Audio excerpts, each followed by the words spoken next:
What's going on, guys? Today I'm going to be talking to you about the Turing Test, a game by Bulkhead Interactive that I downloaded on the Xbox Live Marketplace.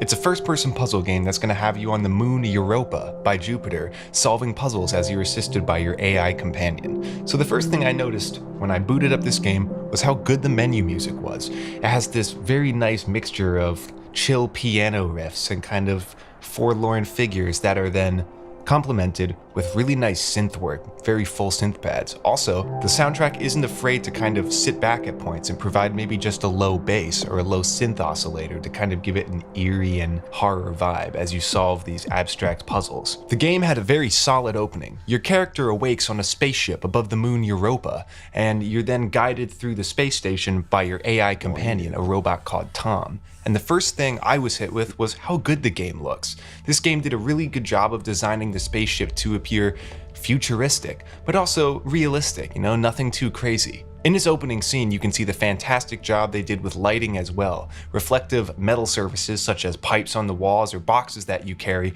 have a nice sheen to them and everything looks really crisp, even in 900p. You can see this game was influenced by a lot of great science fiction. I definitely got a 2001 A Space Odyssey vibe with the disembodied AI with a slight British accent, calmly guiding me through the scenarios and telling me what to do, and I immediately thought, well, that's gonna obviously be the antagonist, so you can get that pretty early on. Also, the spaceship design reminds you a little bit of that film as well, and also the whole concept of the Turing test being the test that determines whether a computer can function like a human, and the fact that the character's name is Ava reminded me a lot of the movie Ex Machina, which I finally got around to watching. So, all in all, a great opening. Next, you're going to be hit with a pod sequence as you descend onto the moon Europa to see what happened to your fellow scientists who have been stationed on the moon. And there's a brief sequence of you descending in a pod as you enter the atmosphere. This could have been capitalized on maybe a little more. I would have liked this personally to be interactive. Once you arrive on the planet, I started to get a little freaked out. I was a little scared for the rest of the game because I started to experience some serious frame rate dropping as there was a lot of post-processing to simulate a blizzard. Also, the snowy atmosphere outside of the laboratory that you enter looked a little chunky, but then again, this is really just like an establishing shot and has no real bearing on the gameplay.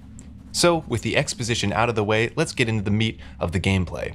This puzzler is extremely fun, and it has a nice difficulty curve to it. It's going to start out obviously extremely easy, but even by the 4th or 5th stage, my friend I was playing it with, we were confused as to what to do, which is always a good sign of a puzzler, but we could always figure it out. If we sat down and put our minds to it and really worked at it for a couple minutes, we could find the solution, and it always felt really cool when you would find that way to get around the puzzle. Also, sometimes you could use things like jumping or throwing boxes in order to maybe solve puzzles in a different way, and that little bit of creativity is what makes this game shine. Though you're completing a preset puzzle, you do feel like you're doing it in your own way, and it's like a crossword puzzle. When you finally crack some of the more difficult levels, it feels really satisfying. And also, as you get a feel of the game, you start to know what to look for and what's going to be expected of you. Also, the mechanic that you use to solve it is great. First, you're just using power boxes and these orbs you can shoot with a gun. However, when you move on, you're gonna have to deal with different types of obstacles. There's gonna be push plates. You're gonna be moving a large magnet device around that you can power on and off with an orb. You're gonna be triggering stuff from across the room, allowing boxes to fall through electrical walkways. As you progress into the later puzzles, you're going to have to be using all of these methods to get through them. And obviously the first and most immediate comparison I can think with this game is Portal, but it's a little different than Portal in that this game, it's not as kinetic. In the later levels of Portal, you have to rely on gravity and momentum to launch yourself out of portals, whereas in this one, you're really thinking about the order at which you're going to switch on doors and switch off devices and think, okay, how much access to electricity do I have and how many, electricity orbs am I going to need? So as you're moving through these levels, the story is playing out in a conversation between you and the AI. And one smart thing they did was that at the end of each chapter, there's a little story building scene where you're gonna walk into and maybe another area of the base, and there was a really good one where you were able to walk around the crew quarters, and you could go into each crew quarter and pick up little objects like pictures of, people's dogs, a violin, and stuff like that. I feel like the game could have even used more of. It takes the cold and inhuman puzzling atmosphere and then adds a little bit of a human element to it. There's also a very Portal-esque scene where you break into kind of a hidden office and you can listen to audio logs of some of the people that lived on the ship, and you can hear them talking about how the AI is evil and out to get them. You also break into a laboratory where you see "Tom is watching" written on the wall, like it's a big plot reveal when anybody with half a brain has already figured out what this story is. But, holes in the story aside, those little elements really did it for me. They're what made it feel like a more complete experience.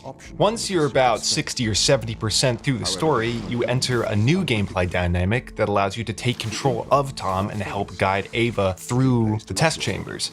This is a really cool addition to the game because it's right when it's starting to get a little stale. You've been doing the same thing, they throw this at you, and then you get to solve a whole bunch of different puzzles where you switch between playing as your first-person character and switching into the security cameras around the test chambers and then activating various doors. Very cool.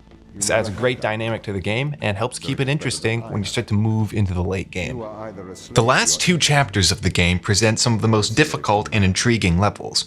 You also begin to use Tom not only from the perspective of the cameras on the ceiling, but also from a small robot that you can control.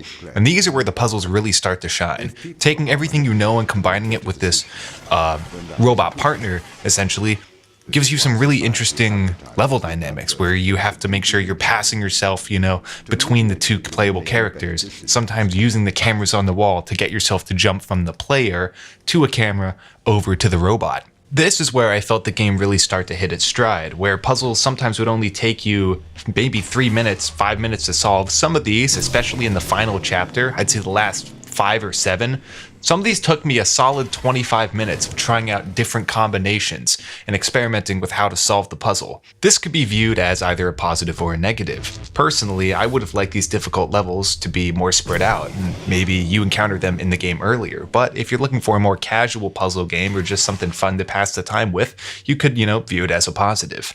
So there's also a couple more story building scenes. There was a really nice scene where you go in a clean laboratory, and another scene where you go back outside and you take a look at a big drill that's drilling into the planet's core. And while I love the laboratory scene, you can see that, they have a little more detail than just the Spartan test rooms. However, once I got back outside and that snow post-processing came back, my frame rate dropped again. And I am playing on the Xbox One, so it doesn't have the greatest hardware. But, DICE is making fantastic-looking, massive multiplayer games that never drop a frame, so I'm not going to cut games any slack for technical errors. As I moved into the final chapter of this game, I did start to take some issue with the story. The writing at some points was a little clunky, but my issue mainly came with the voice performance of Ava. Because the game really has only 2 principal characters. Some of the other spaceship and crew chime in here and there, but mostly the dialogue is between the robot Tom, who delivers the lines perfectly, and the woman you play as, Ava. And the woman doing the lines for Ava, when she had some of these more emotionally charged lines, she would just deliver them in a very flat way. She'd be like, "No, Tom, human life is valuable." Like that. When in reality, she should have been, more distressed. You should have played, you should have gotten into the character a little more. I felt like the lines were just kind of read off the script on her behalf. And the other issue I had with the story came with the final scene, which I was excited for because they had built up this kind of 2001 Space Odyssey type story, and I was, excited to see how it concluded. And it concludes basically with you destroying Tom, and it gives you the choice to either let the characters destroy you or destroy Tom, or you can kill both of them. And I chose to let them destroy the computer, but that triggered one ending where it said, you passed the Turing test. However, I went on YouTube and found out that if you kill the main characters, it has the same ending. So this makes me think that the developers wanted to create multiple endings, but just either ran out of money or time, which I think was a huge mistake, because that's the payoff, That's like a climax of the story that the person's just spent X amount of hours building up to. And it seems like a huge missed opportunity. And all the studio would have had to do was have 2 separate cutscenes that play afterwards. You know, maybe one of, if you let the characters live, they come back to Earth and they bring the virus that they found. Or if you kill the characters with Tom, he has some fantastic ending monologue about the fickle nature of man as he burns the remaining specimens they found on the planet. It's just the fact that the game cuts to credits depending on what choice you make, it really kills kind of the vibe. That's really my only gripe with the game. Other than the story, the actual puzzling itself was entertaining, and I would thoroughly recommend playing through this game. So that's going to do it for this video, and stay tuned for more content. Thanks, guys.